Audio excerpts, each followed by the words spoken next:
GHRT Rewinds are brought to you by Laughlin and Wolfington Realty. Mike and Nate and Harrison teaming up to help you sell your home faster and for top dollar. George, starting on a lighter note with Tammy on the phone with us here.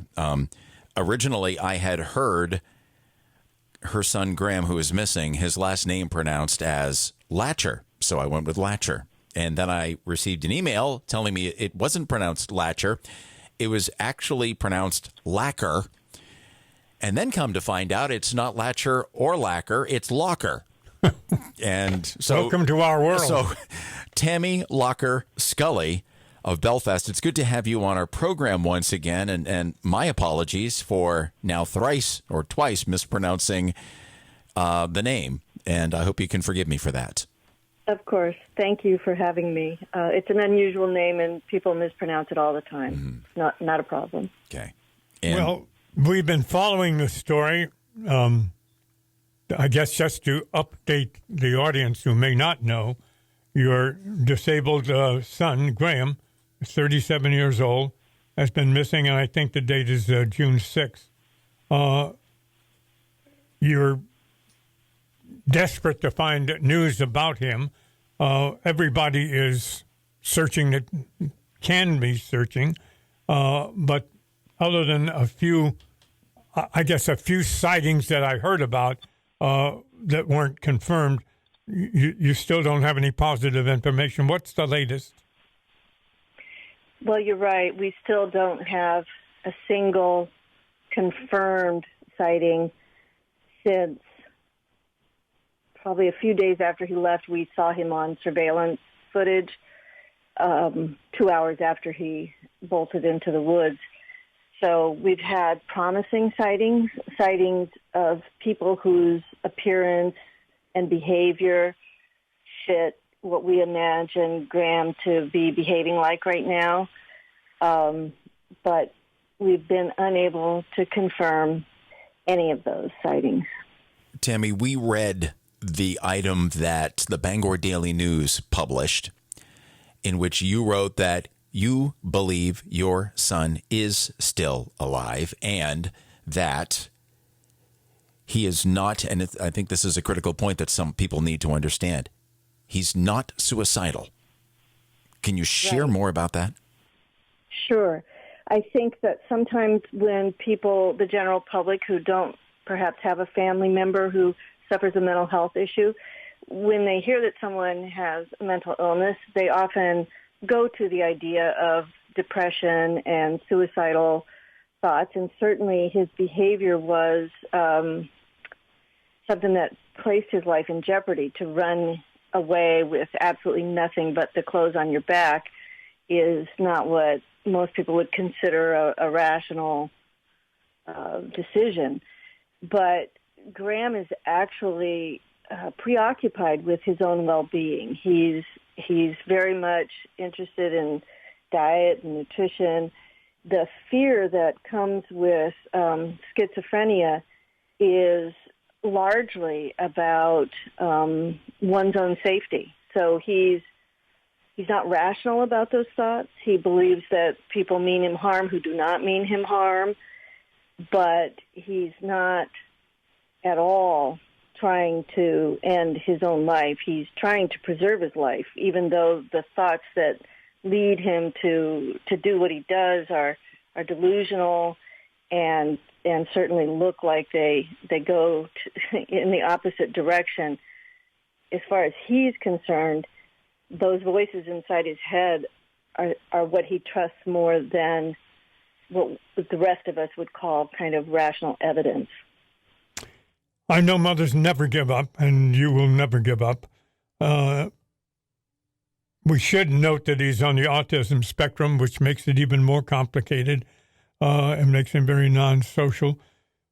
I know that you were asked by the police, apparently, to give a DNA sample, which you have not done yet because you still 100% believe that he's alive. If there is a good thing, there isn't anything good about this story, but if there is a good thing, the length of time that he's been missing comes at a time of year when you literally can live outdoors, live somewhere, and you don't have those frigid winter temperatures. So it's very survivable depending on what his situation is. Yes, and again, I, as his mother, certainly look at the pluses in this situation, and his autism makes him non-social, so it would make him really want to avoid people, in combination with paranoia, which makes him fear people. But he's also, as a lot of people on the autism spectrum are, extremely intelligent. And so I have faith in his intelligence and his survival instinct, which I think kicks in kind of whether we choose for it to or not. That combination driving him, I really hope, is enabling him to maybe hide and watch, but then pop out and grab what he needs in terms of food and water. And like you said, it isn't cold temperatures. It's hot, but if he has food and water and shade in the woods, it is definitely survivable. We're talking with Tammy Lacher Scully of Belfast. This is an update on the search for her missing 37-year-old son, Graham. And it's a frustration, I know, to others who have been in a situation similar to yours, Tammy. Graham's disappearance is no longer top news. It's not first block, but it is for you. And you tell of getting up each morning from Belfast, driving to Bangor, to continue to search for him some way, hoping that he will respond to your voice. How are you holding up in this every day, making a trip, the 32, 33 miles, and then not seeing results thus far? Well, emotionally, of course, it's hard but every day we renew our hope. We believe there's a chance, and that certainly helps us get out the door. We're also, it's like we're in training. We're trying to take care of ourselves so that we are available to do this every day. So we're, not with much relish, but eating and sleeping and taking care of ourselves so that we are strong enough to do this every day. And we do have help and support. There have been amazing people in the Bangor community who've been there every day for us. And that's just been huge, a huge, huge help. I know that he was at the Dorothea Dix Psychiatric Center. That's where he left, being treated for schizophrenia. And the autism is the other part of it. And I've noticed the symptoms that you've indicated. Is it illogical to think that he would he have accepted a ride from someone if he was out hitchhiking? Would he do that, or is that illogical? Well, it's not characteristic of him, but we are considering everything. He would normally not take a ride from a stranger. He would consider someone he doesn't know, dangerous. He would ask us when he got in our car if it was in good repair and were the tires good and things like that. So it's not characteristic, but if he's feeling desperate and he's off his medications, it's very hard to speculate what his mental state is. This is 9 weeks today that he's been missing. If someone who seemed non-threatening, who reminded him maybe of me or his stepfather or other kind people in his life, offered him a ride or some help, he might take it. I hope, it's a funny thing to say, but, I hope he is being cared for by someone or in a homeless shelter somewhere that we haven't yet visited. But my fear is that he didn't do that and that he's still trying to fend for himself. Last you were on with us, Tammy, you'd mentioned that he needs his medication to know that he needs his medication. And now you tell us it's been so long.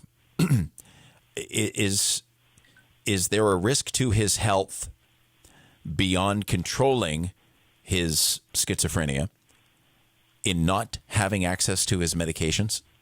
Yes, there are a couple of other medications that he takes. One is for high blood pressure, another is for a thyroid condition. Those are important for him in order to function properly, as anyone who's on medication like that knows. And then, the greatest threat to Graham is the delusional thinking, the poor decisions, and those come from not being on his psychiatric medication. Can I follow up with a quick question right there, George, with your permission? I know it's your turn, but and you stated in the editorial, in the letter you wrote that the Bangor Daily News published, that Graham is perhaps obsessed with diet and exercise and his own well-being. And knowing that he has high blood pressure, I wonder if he might seek medications that he needs, that he knows he needs, if he has. I don't even know if he took. I don't even know if he had them when he left Dorothea Dix. No, he had nothing but the clothes that he was wearing. Okay. Yeah. The medications are dispensed by the staff at the hospital. He had no money, nothing with him except for what he was wearing. And Graham has been, they call it med compliant, probably like 95% of the time since he's been diagnosed and placed on medication. He obviously felt something that overwhelmed his concern about that in order for him to take the steps that he did. So it's very hard to speculate how he's thinking about those things. I mean, I really hope there's some part of him that recognizes he's not doing well and that he needs to get healthy again, and that in order to do that, he needs to get some help, to reach out, to come forward, come out in the open. So. Is there any particular police department you deal with, state police, local police, or is it just general? Well, it is a Bangor Police Department case, but because there's a silver alert issued for him and what's called a File 6, it involves all emergency responders in the state. They're aware that he's a missing person and have been given the details of his case and what he looks like. And generally, when we go around to towns in the area and speak with public safety people, they are aware and they are looking. Tammy Lacher Scully of Belfast. It's good to have you on so we can keep this story at least in the ears and in the minds of the people that are listening to our show this morning. Let us close by asking, is there a place where someone can go, maybe a social media site, where they can take a look at Graham's picture and stay aware of some of what's going on? Yes, thank you. We have a dedicated Facebook page called Missing Graham Lacher that was put together by a nonprofit organization that helps families with missing loved ones. And I do want to say that we believe people have seen him. It just defies, comprehension that he could be gone this long with no one seeing him.